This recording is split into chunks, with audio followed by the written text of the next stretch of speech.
ญเป็นเงาเฝ้าตามติดบุญเป็นมิตรในทุกที่คอยช่วยเหลือเอื้ออารีห่างลาทีปลอดโอยภัยบุญพิทักษ์บุญรักษาบุญนำพาให้พวกเราพบความสุขใสแม้นชีพรับดับล่วงไปบุญส่งให้สุขสวัสดีขอกล่าวคำว่าธรรมะสวัสดีกับบรรดาท่านผู้ฟังแล้วก็ท่านผู้ชมทุกท่านที่กำลังติดตามช่องธรรมะเป็นทีมทีวีออนไลน์กลุ่มพระสงฆ์อุบาสกอุบาสิกา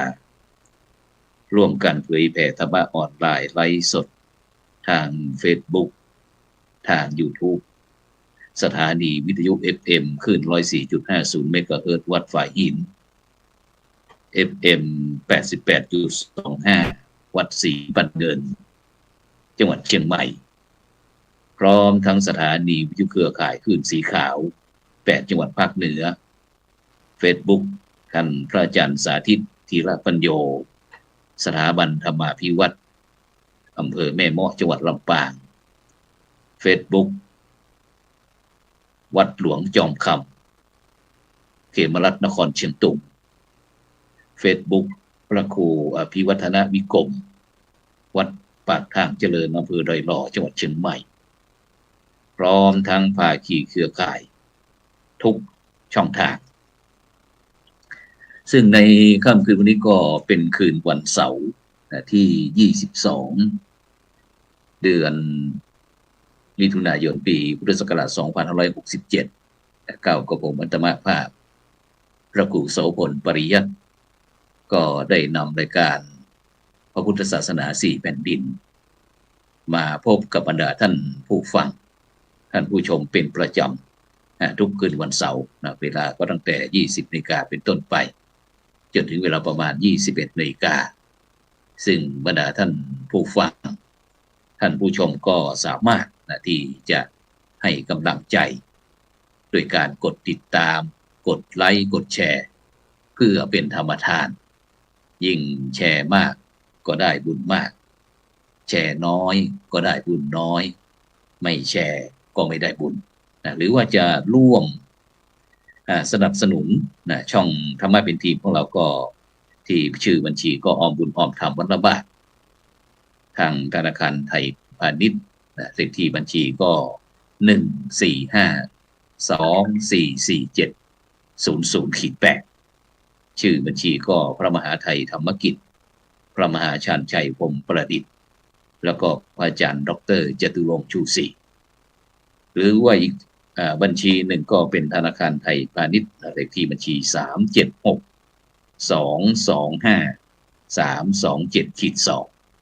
ชื่อบัญชีก็พระมหาดวงทิพย์ปริยัตถาลีปริญญาธรรม9ประโยคด็อกเตอร์และผู้ประสานงานเครือข่ายช่องธรรมะเป็นทีมทีวีออนไลน์ของเราซึ่งในค่ำคืนวันนี้ก็เช่นเดียวกันวันนี้ก็ออกอากาศที่อาคารพระธรรมสิทธาจารย์อาคาร5ชั้นวัดประสิงห์วรมหาวิหารอำเภอเมืองจังหวัดเชียงใหม่ซึ่งวันนี้นั้นก็บรรยากาศในตัวเมืองเชียงใหม่ก็ค่อนข้างที่จะครึ้มฟ้าครึ้มฝนฉะนั้นก็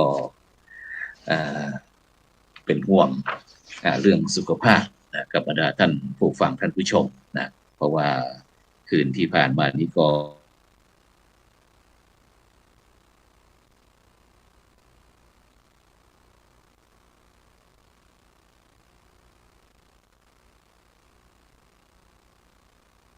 วิหารใบคำวัดแสงประมาณความสูญเสียหรือว่าเสียหายก็ประมาณสัก200 กว่าล้านซึ่งก็น่าเป็นห่วงกับวัดวาอารามต่างๆเพราะว่าในปัจจุบันนี้วัดวาอารามของเราก็จะ มีลูกพระลูกเนนจะน้อยไปสักนิดหนึ่งนะก็อาจจะดูแลไม่ทั่วถึงนะฉะนั้นก็ฝากความปรารถนาดีจากช่องธรรมะเป็นทีมของเรานะไปถึงวัดวาอารามต่างๆนะได้ช่วยเป็นธุระเป็นภาระนะให้กับศาสนสถานศาสนวัตถุอะไรต่างๆที่ภายในวัดนะซึ่งวัดนั้นถือว่าเป็นสาธารณะสมบัติของชุมชนนะสมบัติของแผ่นดินนะฉะนั้นเราก็ช่วยกันพอเกิดอัคคีไฟหรือว่าพายุอะไรต่างเข้ามาก็อาจจะทำให้เราสูญเสียทรัพยากรไปนะฉะนั้นก็ในค่ำคืนวันนี้ก็เช่นเดียวกันทุกทีนั้นก็จะ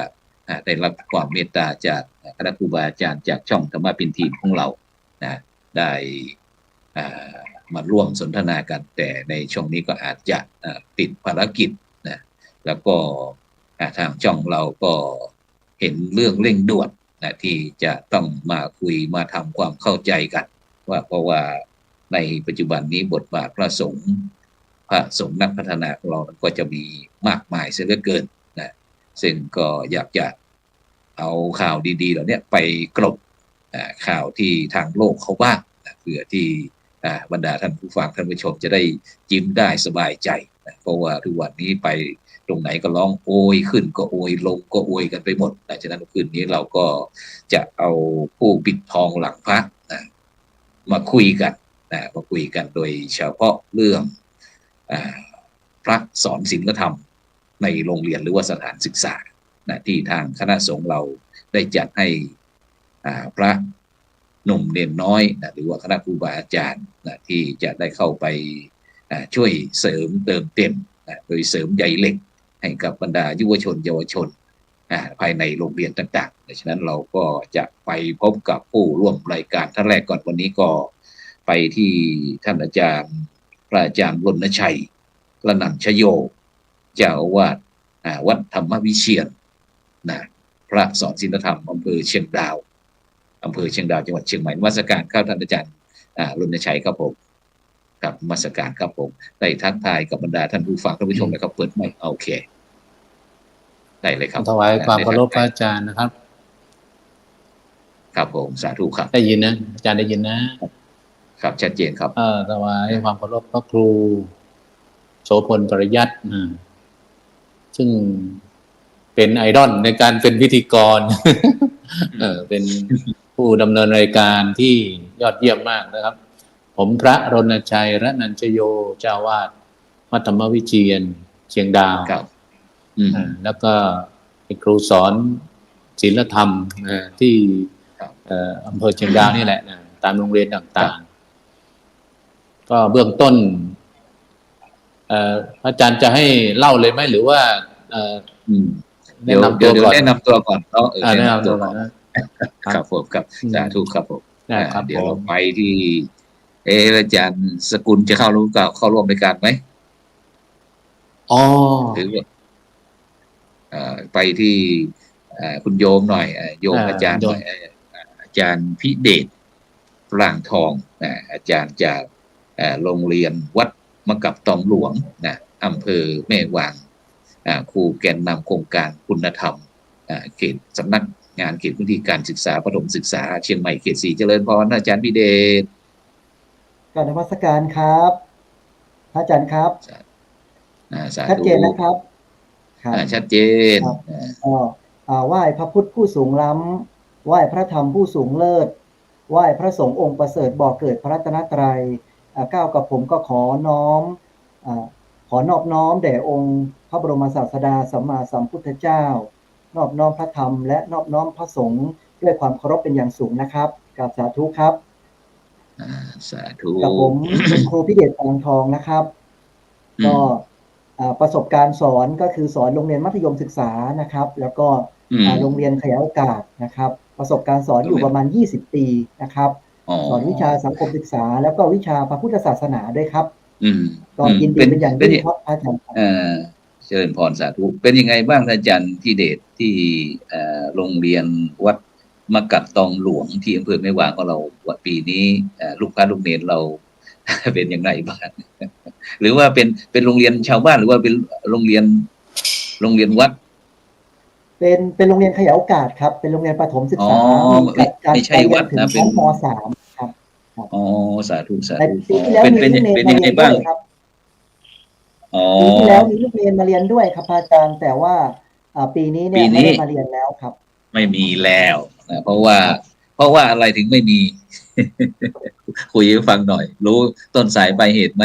ทำไมไม่มีพระเนนไปเรียนที่โรงเรียนมะกับตองหลวงเราปีนี้ครับก็น่าจะเป็นเกี่ยวกับความพร้อมอะไรบางอย่างเนี่ยนะครับพระอาจารย์ครับอืพระอาจารย์พอจะม มีข้อมูลไหมครับใช่เพราะว่าปีนี้นั้นทางคณะสงฆ์จังหวัดเชียงใหม่ร่วมกับมหาวิทยาลัยมหาจุฬาลงกรณราชวิทยาลัยเขตเชียงใหม่แล้วก็สำนักงานเขตพื้นที่การศึกษาประถมศึกษาเชียงใหม่ทั้ง6เขตแล้วก็มูลนิธิ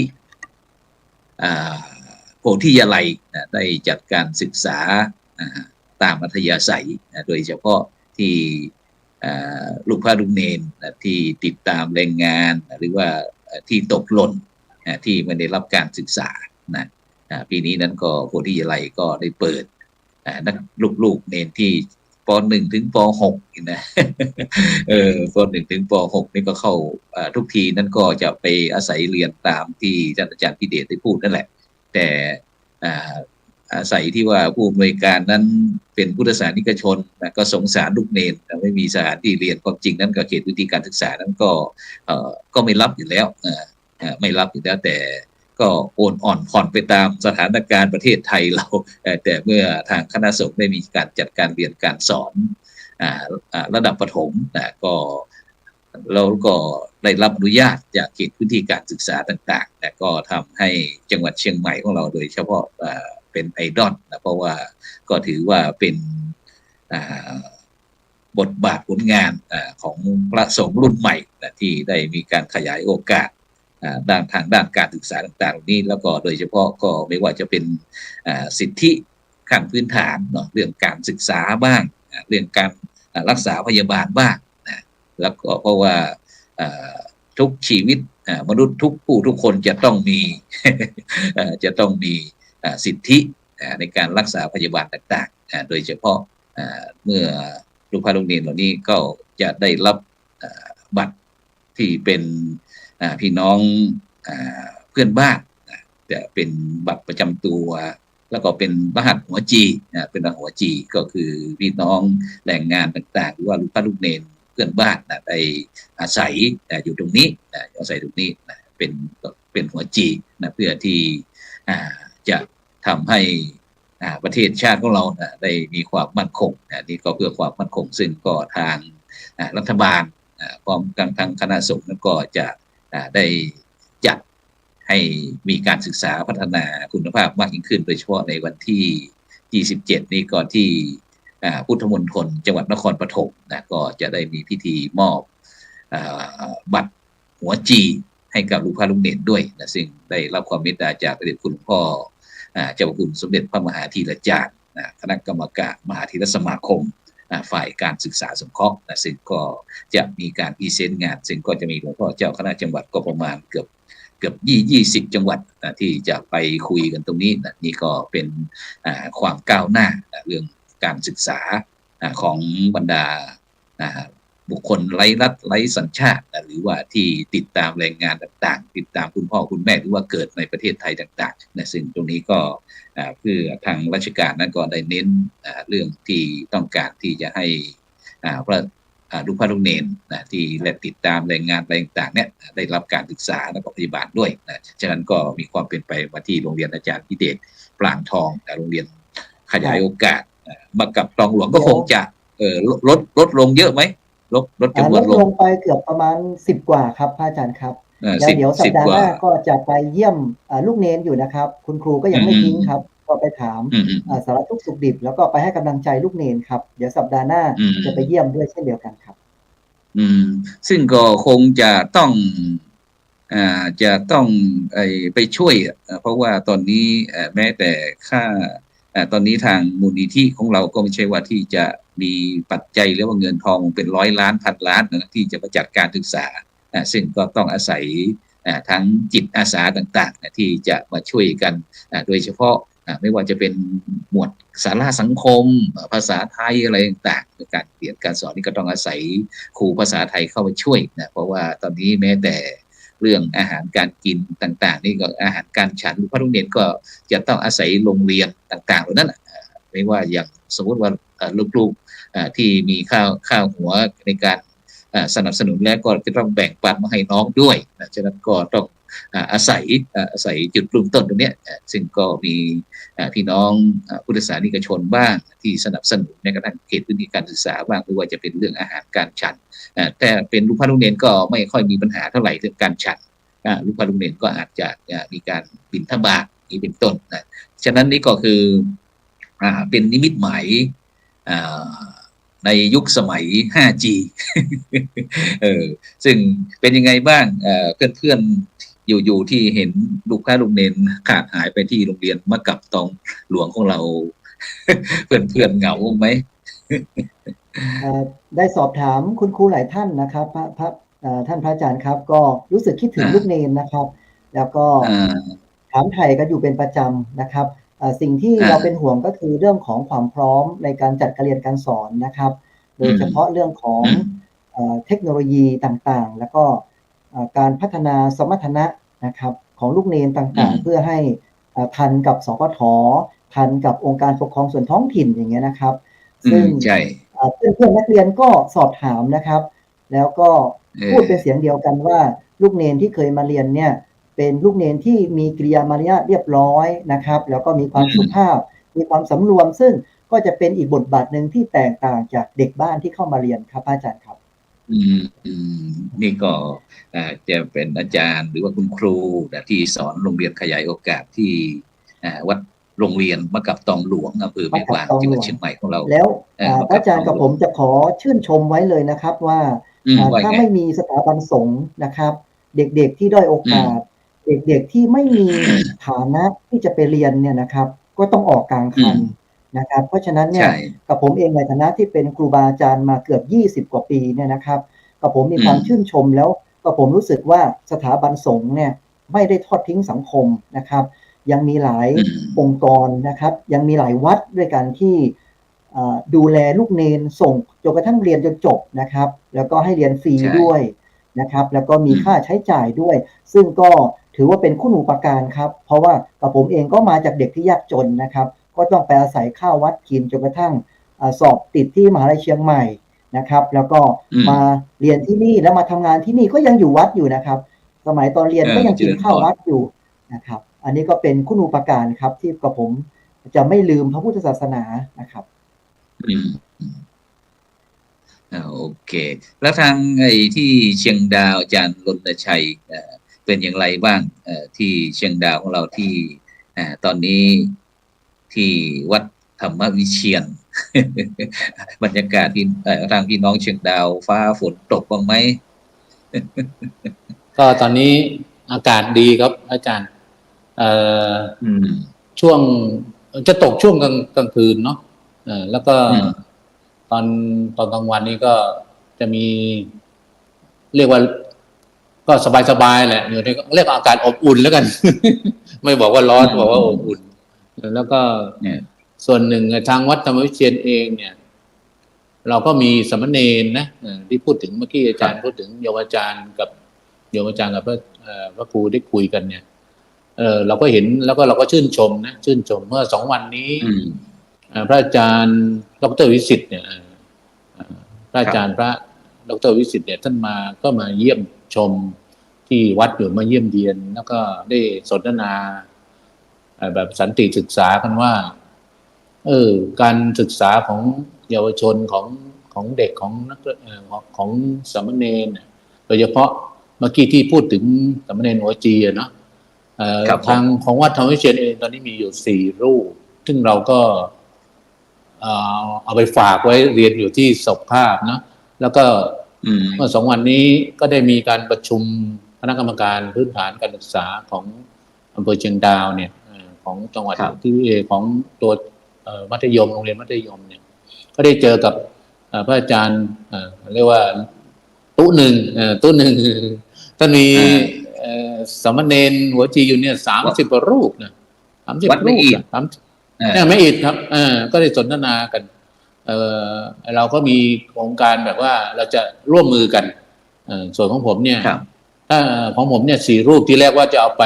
รวมกับท่านก็บอกว่าให้ก็จบป.6 ก่อนก็ได้พอดีของผมที่อยู่ในวัยแล้วซึ่งผมก็จริงๆแล้วเราก็ทำเรื่องนี้ผมเองเนี่ยผมจบเป็นครูพละมาก่อนนะเป็นครูพละแล้วก็สอนถวายตอนนั้นเขาเรียกว่าถ้าภาษาก็เรียกว่าเป็นครูแก้วสอนถวายความรู้สามเณรเหมือนโยมอาจารย์นั่นแหละเหมือนโยมอาจารย์สอนอยู่ที่โรงเรียนที่มีสามเณรเป็นร้อยๆเลยนะแล้วก็ผมเนี่ยมีความรู้ด้านเนี่ยการดูแลเด็กเนี่ยผมก็จบประถมวัยด้วยจบพละศึกษาด้วยแล้วก็ได้สอนเด็กเหล่านี้แล้วก็ได้เห็นแล้วเริ่มต้นที่มาอยู่ที่เชียงใหม่เนี่ยมาที่วัดธรรมวิเชียรเนี่ยเริ่มต้นเองก็ตอนนั้นเข้ามาอบรมเนี่ยตอนที่เป็นพระมากับพระอาจารย์สกุลนั่นแหละ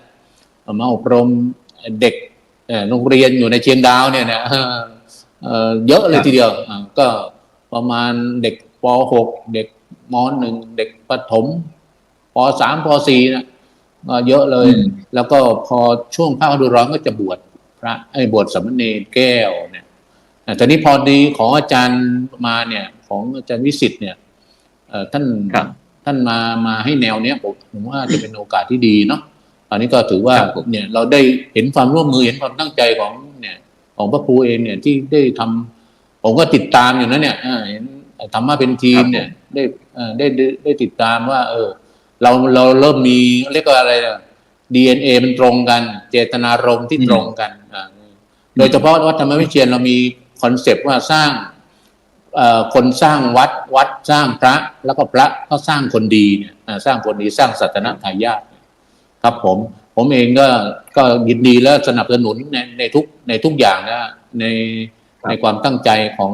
องหมู่คณะเราเนี่ยทำเป็นทีมเนี่ยที่เราจะทำงานไปด้วยกันเนี่ยทางส่วนของเด็กที่สามเณรที่เราจะสร้างเป็นศาสนทายาทสืบไปเนี่ยผมเห็นแนวทางแล้วว่ามันเป็นไปได้แล้วก็ยอดเยี่ยมเลยเพราะว่าเด็กเหล่านี้แหละหรือสามเณรเหล่านี้แหละต่อไปจะเป็นหน่อแก้วเป็นหน่อเนื้อพระพุทธศาสนาที่จะสืบอายุพระศาสนางั้นมันก็เด็กจะมาจากไหนก็มาจากโรงเรียนที่พวกเราครูพระสอนศีลธรรมทั้งหลายเนี่ยที่จะไปช่วยกันนำพาเป็นต้นบุญต้นแบบให้เขาไปเอาความรู้เอาจริยธรรมเอาคุณธรรมเอาธรรมะของพระสัมมาสัมพุทธเจ้าเนี่ยไปถ่ายทอดให้ก็เรื่องนี้ก็เป็นเรื่องดีมากเลยครับผมแล้วก็เนี่ยผมก็พระอาจารย์สกุลนี่ไปด้วยกันนะเราก็เรียกว่าแบ็คแอนด์ไวไปไหนไปด้วยกันแล้วก็บวชพร้อมกันเราเป็นเพื่อนกันเราเป็นท่านน่ะทำเรื่องสื่อมันก็ตรงกันผมก็ทำเรื่องสร้างคนท่านสร้างสื่อเอาสื่อก็ไปสร้างเอาสื่อแบบประชาสัมพันธ์อะไรเงี้ยเราจะทำงานด้วยกันเนี่ยก็เดี๋ยวกันแล้วลองให้ท่านนี้จะว่ามีแนวคิดยังไงของท่านก็ขอนิมนต์พระอาจารย์พระครูได้สอบถามท่านก็เอาฝากไว้แค่นี้ก่อนครับครับผมกลับไปที่ท่านอาจารย์พระสกุลนะครับภาษาทนิโยนะครับจากวัดธรรมวิเชียรสหายธรรมของท่านอาจารย์รณชัยครับนมัสการครับท่านอาจารย์สกุลครับผมนมัสการครับได้ยินไหมคารวะครับได้ยินครับอาจารย์สาธุครับคารวะครับแล้วก็สวัสดีเพื่อนสัตมิกนะครับแล้วก็เจริญพรญาติโยมผู้มีบุญทุกท่านนะอาตมาพัสกุลภาษาธนิโยตอนนี้เป็นผู้ช่วยเจ้าอาวาสที่วัดธรรมวิเชียรอำเภอเชียงดาวจังหวัดเชียงใหม่ครับวันนี้ศาสนกิจเป็นไงบ้างครับในช่วงนี้ครับตอนนี้ก็มีมาเรื่อยๆครับให้ได้ทำอย่างเช่นล่าสุดนี้ก็มีทางโรงเรียนบ้านถ้ำก็มาให้อบรมปฐมนิเทศเข้าค่ายเข้าค่ายครับแล้วก็มีกิจกรรมการเรียนนะครับไปเรียนเพิ่มเติมมจร.วังน้อยครับแล้วก็วันนั้นเห็น เห็นนั้นอาจารย์ดร.วิสิทธิ์ว่าจะมีโครงการอะไรวันที่ 1วันที่ 2เนี่ยคุยกับฝ่ายสื่อเราครับท่านก็มาเยี่ยมที่วัดนะครับ แล้วก็มาปรึกษากันถึงเรื่องของการอบรมทีมงานสื่อนะครับของแต่ละอำเภอซึ่งท่านก็ต้องการที่อยากจะให้พระสอนศีลธรรมเนี่ยมีความรู้มีความเชี่ยวชาญในการสร้างสื่อในการเอามาถ่ายทอดให้กับคนรุ่นใหม่ซึ่งในยุคนี้ถ้าสมมุติว่าเราไม่มีอะไรดึงดูดคนรุ่นใหม่ในยุคที่เขาเกิดมาก็เป็นเด็กที่มีความฉลาดที่สุดต้องบอกว่าในโลกแล้วล่ะยุคนี้นะครับต้องบอกฉลาดที่สุดถ้าไม่มีอะไรดึงดูดเขาเนี่ยเราใช้แบบเดิมๆแบบขึ้นธรรมะเทศหรืออะไรเนี่ยเพราะว่าคงจะไม่ประสบความสำเร็จก็คือต้องกลับมานั่งทบทวนว่าเราจะต้องพูดในภาษาเดียวกับเขาในสิ่งทำในสิ่งที่เขาเนี่ยเขาสนใจนะมีสื่อแล้วก็ต้องดึงได้สื่อในการสร้างซึ่งก็วันที่1 ที่ 2เนี่ยท่านก็นอกปรึกษาแล้วท่านก็บอกว่าเราน่าจะมีญาติโยมจากโครงการเรียกว่าที่มาร่วมบูรณาการด้วยนะไม่ใช่เฉพาะแค่สงฆ์อย่างเดียวในวันนั้นก็คือรู้สึกว่าจะเป็นชมรมอะไรนะพระห่างไกลโลกเนี่ยพระสงฆ์ห่างไกลโลกหรือไงเนี่ยนะครับผมจำไม่ผิดนะนะครับอาจารย์ท่านจะมาร่วมด้วยประมาณสัก20 กว่าท่านรวมแล้วที่ตั้งไว้พระเราก็ประมาณสัก30ในแต่ละอำเภอส่งมาทีมละ3 รูปหรือ3 คนจะเป็นพระหรือเป็นเนนก็ได้นะจะเป็นโยมก็ได้คนที่ใจรักกันนะครับมาร่วมกันนะก็พระกับโยมก็ประมาณสัก50ท่านก็บอกว่าวัดธรรมวิเชียรรับไหวไหมครับสะดวกไหมครับบอกว่าไหวครับที่นี่เยอะแยะเลยครับพื้นที่มีเงินหาก็ตรงนี้ใครได้ยินได้ฟังก็เรียนเชิญแล้วก็เชิญทุกท่านนะครับที่มีใจรักในการที่จะสร้างสรรค์สิ่งดีๆให้กับเยาวชนคนรุ่นใหม่ในการสื่อธรรมะสอนศีลธรรมนะครับวันที่1 ที่ 2ครับก็ประชาสัมพันธ์ผ่านช่องทางนี้ไปเลยนะครับครับผมนี่ก็เป็นโครงการที่มหาวิทยาลัยมหาจุฬาลงกรณราชวิทยาลัยเขตเชียงใหม่ร่วมกับมูลนิธิโพธิยาลัยและคณะสงฆ์จังหวัดเชียงใหม่แล้วก็ไทย PBS ที่เราจะได้ให้ลูกพระลูกเนรของเราได้เรียนรู้เกี่ยวกับเรื่องการผลิตสื่อสีขาวหรือว่านักข่าวพลวัตพลวัตก็แล้วกันไม่ใช่พลเมืองพลวัตฉะนั้นอาจารย์พี่เดชสนใจหรือเปล่าตอนนี้เราจะผลิตนักจัดรายการด้วยครับสนใจครับอาจารย์ครับเป็นแนวคิดที่ดีมากเลยครับเพราะว่าตอนนี้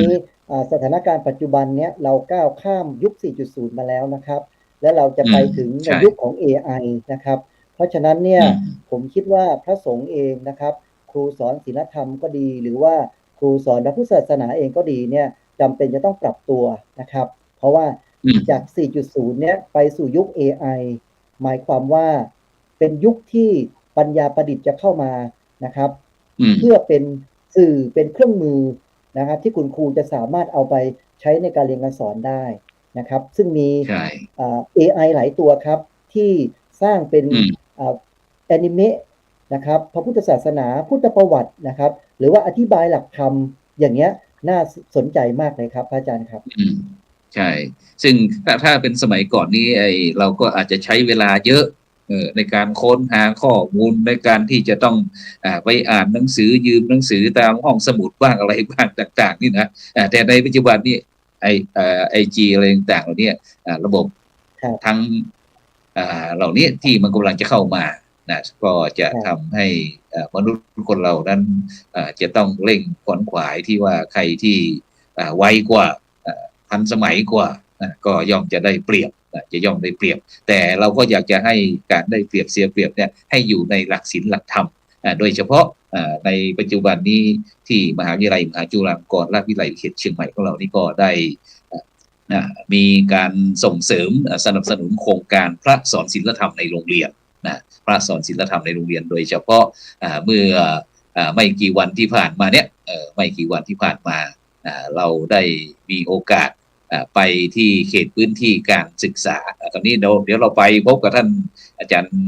ดร.วิสิทธิ์ทิตาวิสิทธิ์โทนะผู้ช่วยศาสตราจารย์ดร.จากผู้อำนวยการ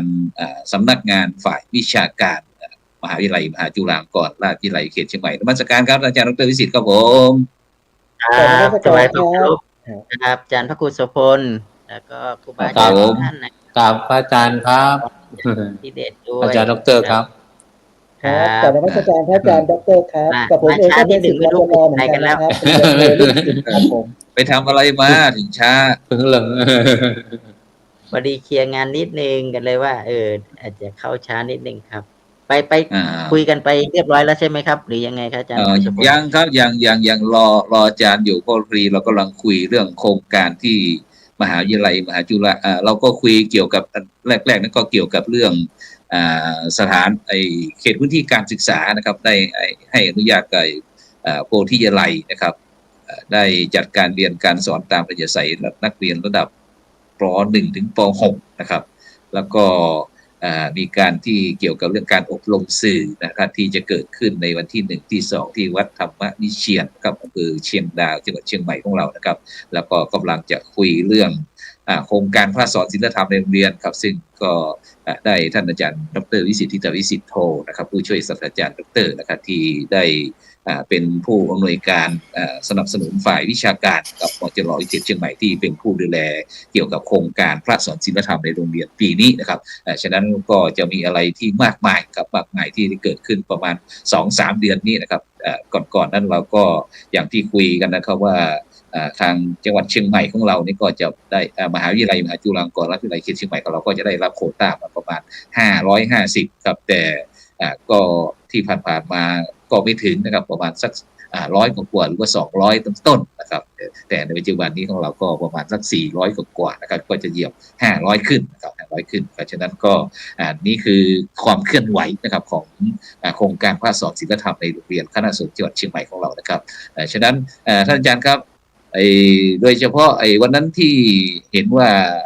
ทางโครงการพระสอนศีลธรรมในโรงเรียนของมจร.เขตเชียงใหม่ร่วมกับคณะสงฆ์แล้วก็เขตพื้นที่การศึกษาเชียงใหม่เขต4นะครับไปทำอะไรกันครับที่สันป่าตองครับอาจารย์ครับครับขอเพิ่มเติมท่านอาจารย์พระครูโสพลอีกนิดหนึ่งนะครับจริงๆแล้วเราทำความร่วมมือเนาะความร่วมมือเรื่องของเครือข่ายนะครับโดยเฉพาะยิ่งก็คือว่าภายใต้ความร่วมมือเนี่ยเรามีความร่วมมือโดยเฉพาะยิ่งก็คือคณะสงฆ์จังหวัดเชียงใหม่มหาวิทยาลัยมหาจุฬาลงกรณ์วิเขตเชียงใหม่แล้วก็สำนักงานเขตพื้นที่การศึกษาเชียงใหม่เขต1เขต3เขต4เนี่ยนะครับอันนี้นี่ภายใต้ความร่วมมือเนี่ยเราขับเคลื่อนด้วย3เรื่องใหญ่ๆ1คือเรื่องของกลไกก็คือคณะทำงานเนาะคณะทำงานเรามีคณะทำงานศูนย์ประสานงานนู่นนี่นั่นเนี่ยอันนี้คือเรื่องของกลไกคณะทำงานนะครับอันที่2เราพัฒนาศักยภาพคือพัฒนาศักยภาพก็คือทั้งศักยภาพที่เป็นพระสอนศีลธรรมแล้วก็ทั้งส่วนที่เป็นครูนะครับที่อยู่ในสถานศึกษาที่เป็นดูแลเรื่องของโครงงานคุณธรรมอันนี้คืออันที่2แล้วอันที่3คือเรื่องการสื่อสารอาจารย์พระครูครับทีนี้เรื่องที่1เนี่ยเราทำไปเรียบร้อยละตั้งแต่การไปทำแผนทำกลไกมีคณะทำงานนู่นนี่นั่นไปหมดแล้วครับมีศูนย์ประสานงานเราขยับกันตั้งแต่เดือนมกรานะครับอันนี้นี่เราทำไปละทีนี้เราก็มาขยับในช่วงของการพัฒนาศักยภาพเนาะตั้งแต่การทำกลไกเสร็จแล้วก็รับสมัครครูพระอะไรต่างๆเนี่ยเราก็ทำไปประมาณกุมภาพันธ์มีนาทีเนี้ยช่วงพัฒนาศักยภาพเนี่ยมีอยู่สองส่วนใหญ่ๆก็คือช่วงแรกเราทำความเข้าใจกับพระก่อนนะครับเราทำความเข้าใจกับพระโดยเฉพาะยิ่งพระสอนศีลธรรมทั้งหมดนะครับแต่ก็ไม่สามารถเอามาครบทั้งหมดได้เพราะเราจำนวนเหมือนกับที่อาจารย์พระครูว่ามี400 กว่า400เกือบ500เนี่ยเราไม่สามารถมาทั้งหมดได้เราก็ คัดจำนวนพระที่สมัครหรือพระที่ท่านอยู่ในพื้นที่เป็นตัวแทนของพระบางส่วนเข้ามาอบรมพัฒนาศักยภาพ อันนี้ส่วนที่หนึ่งละเราพัฒนาศักยภาพของกันนะครับที่เราจัดกันวันที่30-31ที่ดอยสะเก็ดครับอาจารย์ครับทีนี้หลังจากนั้นเมื่อทำแล้วเนี่ยมันก็มาสู่กระบวนการที่สองก็คือว่าเอาพระกับคุณครู ที่อยู่ในโรงเรียนทีนี้เราจะแบ่งกันลงไปทีละเขตละฉะนั้นก็คือว่าอันนี้เป็นช่วงการพัฒนาศักยภาพเนาะในขณะที่พัฒนาศักยภาพก็คือเราก็จะมีการทำหมายถึงว่าพัฒนาโครงงานไปด้วยเนี่ยนะครับก็ทีนี้เราจึงไปที่เขต4ก่อนครับอาจารย์พระครูพูดถึงเรื่องของว่าไปสันปะตองนะครับวันเขต4ก็คือวันที่17ที่ผ่านมานี้นะครับ17ที่ผ่านมานี้เราก็จะมีการเอาคุณครูแล้วก็พระสอนศีลธรรมเนี่ยได้มาพบปะกันแล้วก็มาทำโครงงานออกแบบโครงงานคือพระก็จะได้เรียนรู้โครงงานคุณธรรมด้วยนะครับโครงงานคุณธรรมทีนี้เนี่ยมีอยู่74โรงครับอาจารย์ครับก็74โรงเนี่ยนะครับหลังจากที่เราประชุมโครงงานกันแล้วเราก็จะมีระยะทางในการทำต้นน้ำกลางน้ำและปลายน้ำต้นน้ำตอนนี้เราพัฒนาและได้แผนแล้วเสร็จจากนั้นก็จะเป็นการกำกับติดตามให้เวลาอีกประมาณ2เดือนครับอาจารย์พระครูครับครับเพื่อที่จะให้ไปทำกิจกรรมในการที่จะเอาตัวกลุ่มเป้าหมายก็คือตัวนักเรียนเพื่อพัฒนาคุณธรรมนักเรียนในโรงเรียนเนี่ยนะครับเสร็จแล้วหลังจากนั้นเราก็จะมาจัดงานวิชาการก็คือจัดงานมหกรรมนี่แหละช่วงเดือนกันยาประมาณวันที่เท่าไหร่ครับอาจารย์ครับแต่มันก็ประมาณวันได้ไหมผมวางไว้อาทิตย์แรกช่วงวันที่5ที่5ที่6ของเดือนกันยานะอาจารย์พระครูครับอันนี้ก็คือเป็นการพัฒนาศักยภาพอยู่นะอันนี้ก็คือเป็นที่เรากำลังทำอีกนะครับอันนี้ก็เป็นเรื่องของความร่วมมือเครือข่ายในด้านที่2นะครับเพื่อพัฒนาศักยภาพแล้วแสดงผลงานอีกอันหนึ่งก็คือเรื่องการสื่อสารครับอาจารย์พระครูทีเนี้ยตอนนี้เขตเขต4เนี่ยทำไปแล้วก็เขต1เนี่ยตอนนี้เราขยับมาที่วันที่จากวันที่6ที่7เป็นวันที่12-13ครับครับ12-13เดือนหน้านี้ครับอันนี้ก็เป็นช่วงพัฒนาศักยภาพเอาครูกับพระมาแล้วต่อจากนั้นก็จะไปเป็นเขต4อันนี้คือภายใต้ความร่วมมือเนาะนี่ก็คือเป็นช่วงที่เรากำลังพัฒนาศักยภาพอีกสิ่งหนึ่งก็คือเรื่องของการข้อที่3ก็คือเรื่องการสื่อสารครับสื่อสารนี่เราจะทำภายใต้พระนักสื่อสารที่อาจารย์พระครูโสพลว่าเนี่ยเราก็จะไปจริงๆแล้วพระนักสื่อสารเนี่ยเราก็จะมีกลไกละนะครับมีกลไกแล้วก็มีคณะทำงานนะครับเสร็จแล้วเราก็จะเอาไปพัฒนาศักยภาพกันต่อเนื่องก็จะทำกันที่วันที่1ที่2นะครับที่สำนักวัดของท่านอาจารย์รณชัยกับท่านอาจารย์สกุลเนี่ยนะครับที่อำเภอเชียงดาวนะครับเสร็จแล้วเราก็จะมาที่ธรรมวิเชียรนะครับที่วัดธรรมวิเชียรอันนี้คือทั้งหมดทั้งมวลเนี่ยนะครับเป็นยุทธศาสตร์เป็นกลวิธีนะครับภายใต้การขับเคลื่อนโครงการพระสอนศีลธรรมอันนี้ครับอาจารย์ครูครับก็เลยฉายภาพให้เห็นว่านี่ที่ไปที่มาเนี่ยทำไมเราอยากได้เป้าหมายที่เราอยากเห็นก็คือเราอยากเห็นเราเชื่อว่าการพัฒนาศักยภาพผลก็คือตัวของเด็กนักเรียนจะต้องเกิดคุณธรรมจริยธรรมนะครับฉะนั้นเราได้เอาทั้งครูแกนนำโครงการคุณธรรมจากโรงเรียนแล้วก็พระสอนศีลธรรมมาพบกันแล้วที่เขต4นะครับใช่ไหมถูกต้องทีนี้เดี๋ยวก็คือหลังจากที่เราหลังจากที่เราพัฒนาศักยภาพแล้วเนี่ยสิ่งสำคัญที่สุดผมคิดว่าเรื่องการสื่อสารเนาะเราจะทำสังคมสันติสุขได้ยังไงผู้ปกครองจะรับรู้เรื่องดีๆจากโรงเรียนที่อุตสาหกระบวนการในการพัฒนาเยาวชนภายใต้คุณธรรมอะไรของพระสงฆ์ก็ดีการเผยแผ่พุทธศาสนาก็ดีจะทำยังไงจะให้สังคมได้รับรู้เรื่องดีๆอย่างนี้นั่นก็เป็นบทบาทหน้าที่ของพระนักสื่อสารหรือว่าพระ นักสื่อสารสุขภาวะพระนักสื่อสารพระสอนศีลธรรมที่เป็นนักสื่อสารนี่แหละจะ ครับผม ต้องนำสิ่งเหล่านี้มาสู่สังคม นั่นก็คือหมาย ครับ ความว่า ไปประกาศ ให้สัง ค ครับ มได้รับรู้เนาะว่า อืม ว่าสถานการณ์ของการขยับการสอนศีลธรรมไปถึงไหนยังไงกันอยู่เนี่ยอันนี้ทั้งหมดทั้งมวลนี้ก็กราบเรียนท่านอาจารย์พระครูโสพลแล้วก็คณะ ครับผม ทำงานตลอดถึงผู้ฟังรายการทุกท่านเนี่ยนะครับ ได้เห็น ครับ ว่าวิกฤตเชียงใหม่เราตอนนี้เราขับเคลื่อนนะครับ ภายใต้ ครับ ความร่วมมือเครือข่าย แล้วก็ทำงานกันอย่างเป็นระบบนะครับ ครับ ครับ สา เป็น ธุ ระบ ครับ บ ครับ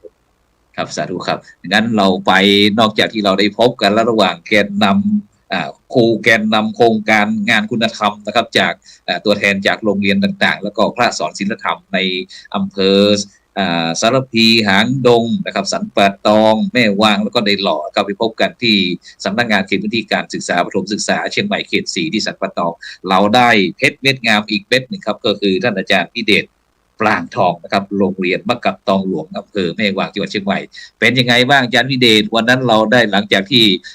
ได้ใช้เขตพื้นที่การศึกษาได้ทั้งโรงเรียนแล้วก็ทั้งเขตพื้นที่การศึกษาทั้งพระสงฆ์สอนศีลธรรมในโรงเรียนได้เข้าไปทำกิจกรรมร่วมกันเป็นยังไงบ้างคุยให้ฟังหน่อย คือเป็นที่ดีใจนะครับ เพราะว่าที่ผ่านมาเนี่ยเราจะได้ยินมโนทัศน์ที่บอกว่าบ้านวัดโรงเรียนถูกไหมครับแต่มันยังไม่เป็นรูปธรรมที่ชัดเจนเมื่อมีการจัดงานขึ้นมานะครับพระสอนศีลธรรมนะครับแล้วก็ครูบาอาจารย์ที่อยู่ในโรงเรียนซึ่งเรียกว่าเป็นผู้ปฏิบัติงานในโรงเรียนกับเด็กๆเนี่ยนะครับได้มาเจอกันถือว่าสำหรับกระผมนี่เป็นครั้งแรกนะครับที่ได้มาเจอพระอาจารย์ต่างๆนะครับที่มารวมกันแล้วเราเกิดการเบรนเลิร์นนิ่งครับพระอาจารย์ครับคือเราได้มาระดมสมองเราได้มาแลกเปลี่ยนเรียนรู้ซึ่งกันและกันและที่สำคัญที่สุดก็คือเราได้เกิดการประสานความร่วมมือครับนะครับว่าพระคุณเจ้ามีปัญหาอะไรบ้างนะครับโยมมีปัญหาอะไรบ้างเราได้มา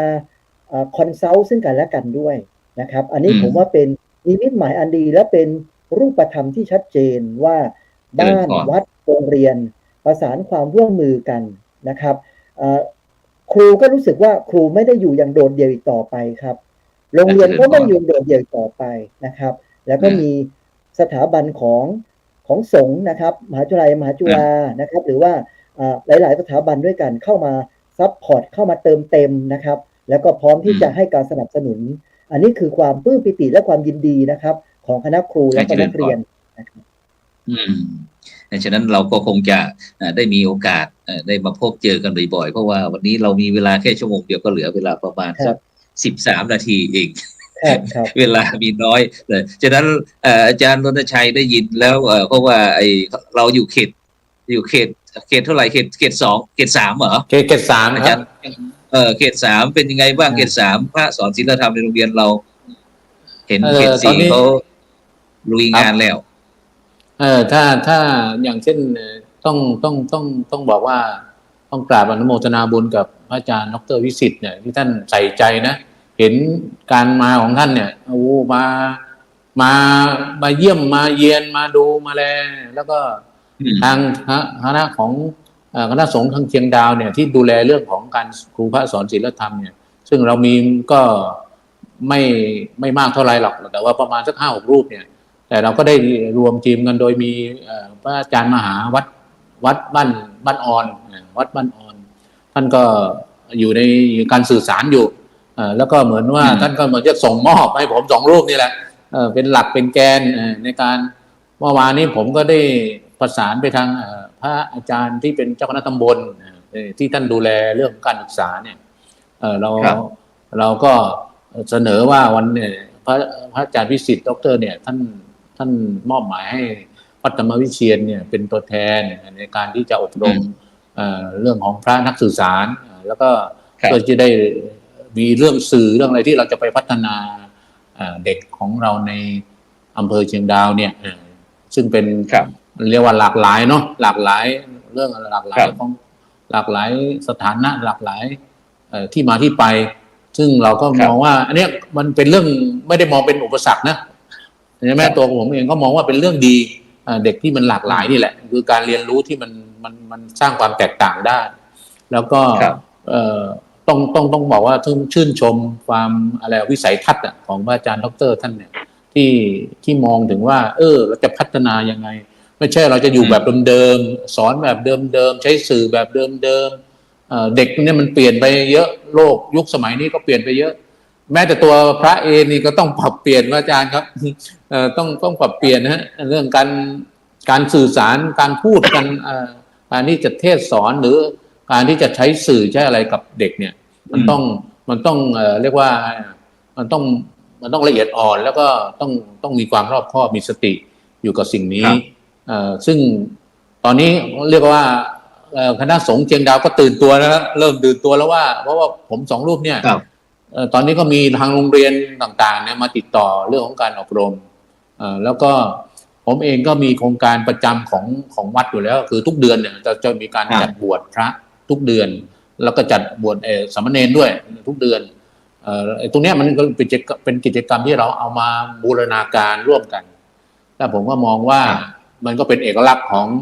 ของเชียงดาวแล้วก็ที่วันที่พาพระไปบวชที่ปรึกษาเจ้าคณะจังหวัดหลวงพ่อพระครูบุรีตาลการุรักษ์เนี่ยท่านก็บอกว่าธรรมวิเชียรนี่จัดบวชได้ยังไงเนี่ยทุกเดือนเลยแล้วก็ทำมาเป็นปี2 ปีแล้วเนี่ยทำทุกเดือนเลยนะไม่ได้ขาดเลยนะ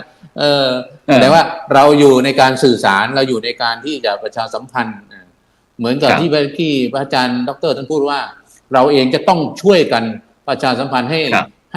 ห้เห็นคุณค่าว่าพระสอนศีลธรรมเนี่ยไม่ใช่ของธรรมดานะไม่ใช่เรื่องเล่นๆนะนั่นเรากำลังต่ออายุพระพุทธศาสนาเรากำลังสร้างเยาวชนให้เป็นคนดีเนี่ยซึ่งมันไม่ง่ายเลยที่เราจะไปอยู่ข้างหลังมันต้องมาอยู่ข้างหน้านึกออกไหมต้องเป็นผู้นำทั้งในเรื่องสื่อเรื่องสอนเรื่องในการเผยแผ่ในการพัฒนาในการที่จะสร้างคนให้เป็นคนดีสร้าง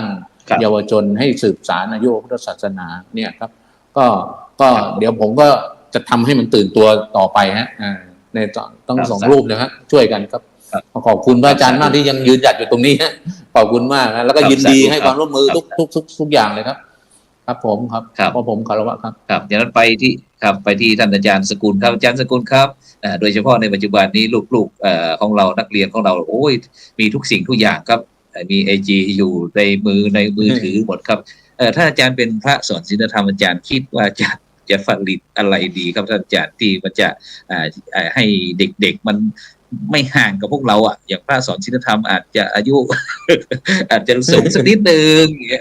แต่เด็กของเราบางครั้งอายุสัก10 กว่าต้นๆเนี่ยอาจารย์9 ปี10 ปีอะไรเงี้ยมันจะทำยังไงดีเนี่ยอาจารย์ลองคิดความคิดเห็นส่วนตัวว่ายังไงดีอาจารย์สกุลครับครับเป็นความถามที่ดีครับเพราะว่าถ้าพูดถึงว่าอายุของเรากับอายุของเด็กคนรุ่นใหม่เนี่ยโดยเฉพาะเจนอัลฟาเนี่ยนะครับนี่ที่เกิดตั้งแต่ปี2553มาเป็นต้นมาก็ถือว่าเป็นยุคที่ล้ำสมัยที่สุดทันสมัยฉลาดสุดนะครับซึ่งเขาอยู่กับเทคโนโลยีเราเองเนี่ยยังตามเขาไม่ทันตอนนี้ก็คือเนี่ยเขาคิดก็คือว่าเราจะใช้อย่างนี้ก็คือว่าวันนี้เราได้ทดลองแล้วเมื่อไม่กี่วันมาเนี้ยเราได้ทดลองกับสามเณรที่วัดมีอยู่4 รูปนะครับเราก็ได้ทำกิจกรรมทำกิจกรรมกับเขาเนี่ยแหละก็คือแทนที่เราจะไปสอนเขาเลยเนี่ยเราก็เปลี่ยนแนวความคิดนะครับเป็นการให้เขาได้คิดคือโดยใช้คำถามกับเขาคุยกับเขาแล้วเขาชอบอะไรอยากได้อะไรเขาสนใจอะไรแล้วก็ทำกิจกรรมให้เขาได้ใช้ความคิดร่วมกันแล้วก็ให้ผลสำเร็จเกิดขึ้นมาปุ๊บแล้วก็ให้เขาสรุปผมก็ว่ามันก็ได้ผลดีแล้วก็ทำให้เด็กนี่ตื่นตัวแล้วก็สนุกไปกับเราจากการที่เดิมๆเมื่อก่อนนี้เราก็จะให้กันนั่งฟังนั่งตั้งใจฟังเนี่ยเดี๋ยวพระอาจารย์จะสอนเรื่องนี้นะเนี่ยจะถามอย่ากระดุกกระดิกนะใช่ไหมพักหนึ่งใช่ไม่ดุกดิกเลยปรากฏว่าเขาก็ฟังนะครับแต่ว่าพูดถึงว่าความสนใจมันไม่ได้เคยมีเดี๋ยวก็หันซ้ายหันขวามันสมาธิสั้นเหลือเกินสั้นจริงๆนะเด็กสมัยนี้ ยุบยิบตลอดเวลาทำให้เราเนี่ยหงุดหงิดไปด้วยเวลาที่สอนกับเด็กๆนะครับแต่ว่าตอนนี้เนี่ยคนเรียนก็ไม่มีความสุขคนสอนก็ไม่มีความสุขใช่ไหมคนสอนก็ทุกข์ไปด้วยว่าอะไรทำไมไม่ฟังวะเนี่ยอะไรอย่างเงี้ยคือมันเราเข้าใจเลยว่าแล้วเราจะทำยังไงให้เขาสนใจก็คือตอนนี้ก็คือเลยต้องถามก็เลยว่าถามจริงๆคือว่าเด็กเนี่ยพวกเราเนี่ยนะถ้าอยากจะเรียนเนี่ยเรื่องพวกนี้เราจะ